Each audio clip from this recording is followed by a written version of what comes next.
Morning all of you happy Chaite Dashain. आज रामनवमीको अवसर पारेर हामी आमा छोरा चाहिँ जाँदैछौँ मन्दिर दर्शन गर्न। हेर्दै गर्नु होला हामी कुन मन्दिर जान्छौँ, के गर्छौँ। फाइनल्ली यति बेला चाहिँ हामी पार्किङमा स्कुटी राखेर अब जाँदैछौँ हामी मन्दिरतिर। फाइनल्ली म चाहिँ यहाँ दिदीसँग काँडी सल्लाह नगरिकन भेट भइसकेको छ है। ठ्याक्कै सल्लाह गरे चाहिँ अब हामी चाहिँ यो उकालो लेफ्ट राइट गर्नेछौँ। अकला मन्दिर रोडबाट एकदमै धेरै नजिक छ, तर मन्दिर पुग्ने बेलामा चाहिँ अलिकति उकालो छ। फाइनल्ली यति बेला हामी अकला मन्दिरमा आइपुगिसकेका छौँ।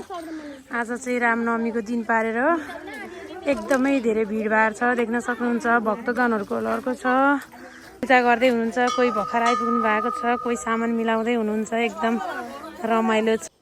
हाम्रो जम्बो टोली पूजा गरेर सकिसकेका छौँ। यति बेला चाहिँ मन्दिर परिसरमा हाम्रो पुर्खाहरूले चाहिँ पूर्व पश्चिम उत्तर दक्षिणबाट घेरेर एकदम राम्रोसँग हेरिरहनु भएको छ भने पूजा रामनवमीको दिनमा हनुमानजी आउनु भएको छ। अनि हनुमानजीले चाहिँ यहाँ भक्तजनहरूको झोला कति बेला उचालेर भाग्न पाइन्छ भनेर जमर्को गरिरहनु भएको अवस्था छ भने भक्तजन पनि झोला कुरेर पूजा जान ढिलो गरिरहेको अवस्था छ यति बेला। त्यसपछि हामी एकैछिन गीत गाएर रमाइलो गर्नतिर लाग्यौँ अकालाको प्राङ्गणमा।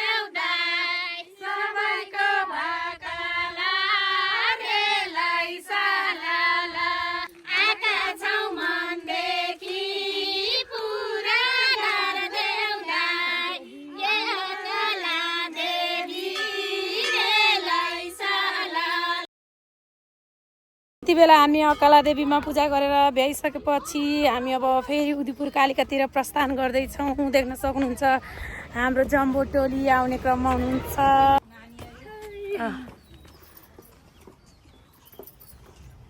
फाइनल्ली यति बेला सङ्गम र म भएर चाहिँ उदिपुर कालिकाको गेटमा आइपुगिसकेका छौँ।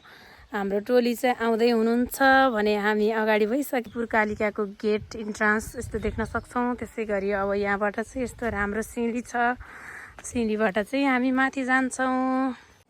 On the way to Udipur Kalika मन्दिर नयाँ बनाइसकेपछि चाहिँ म पहिलोपटक जाँदैछु। सिँढी पनि कस्तो राम्रो बनाउनु भएको रहेछ। साइडमा रेलिङ, भित्तामा चाहिँ वाल लगाएर यस्तो राम्रो भएको रहेछ नि कालिका मन्दिर। यस्तो तपाईँहरू पनि समय मिलाएर घुम्न जानु होला। यति बेला मैले हजुरहरूलाई लमजुङको बेसी सहर नगरपालिकामा रहेको उदिपुरको कालिका मन्दिरमा लिएर आउँदैछु। देख्न सक्नुहुन्छ कालिका मन्दिर यस्तो राम्रोसँग सिँगारिएको छ आज रामनवमीको अवसरमा।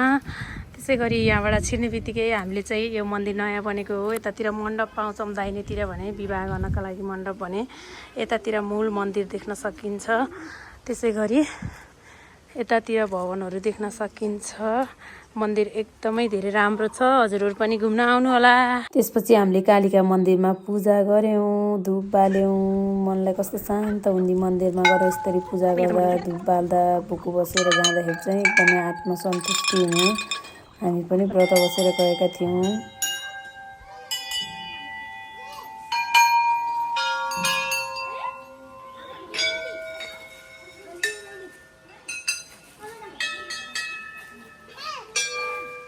त्यसपछि मैले विस मागेर नरिवल फुटाएँ।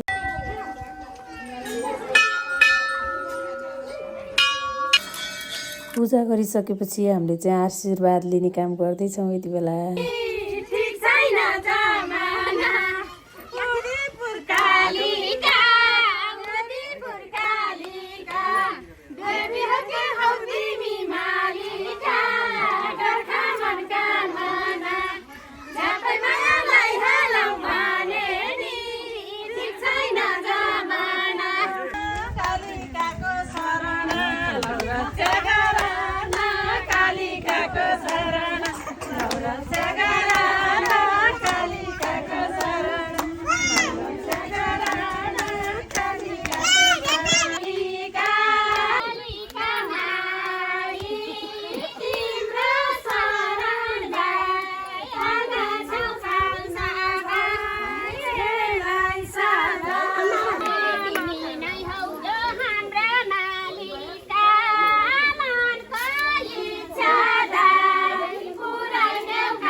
हजुरहरू पनि समय मिलाएर बेला बेलामा मन्दिरमा दर्शन गर्न जानु होला। मनलाई शान्त हुन्छ, कस्तो आनन्द महसुस हुन्छ।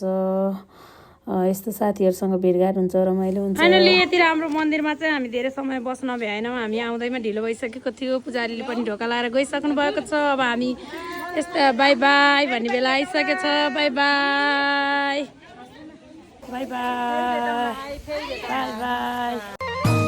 तिमी आटा म पुराउँछु भन्थे देउताले।